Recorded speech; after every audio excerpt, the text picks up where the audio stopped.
عملاء كتير بيسألوا ايه الفرق بين التاون هاوس والتوين هاوس والستاند الون فيلا. اولا التاون هاوس بيكون عبارة عن صف من الفلل جنب بعض، ممكن يبقوا 4 أو 6 أو حتى 8، بس كل فيلا بيكون ليها الانترنس الخاص بيها والجاردن بتاعتها، واللي في الطرف بيبقى اسمه كورنر تاون هاوس، واللي في النص اسمه ميدل تاون هاوس. والتاون هاوس بيبقى مناسب للي عايز يعيش بنفس خصوصية الفيلا ولكن بسعر أقل. أما التوين هاوس هو عبارة عن 2 فيلز بس جنب بعض، عشان كده اسمه توين. والفرق بينه وبين التاون هاوس إنه بيبقى عندك جار واحد ومساحته بتبقى أكبر من التاون.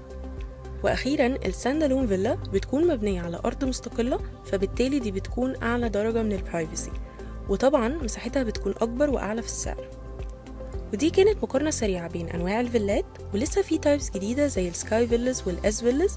اتواصل معانا عشان نعمل لك مقارنة بينهم وتعرف تفاصيل أكتر عنهم وعن الأسعار.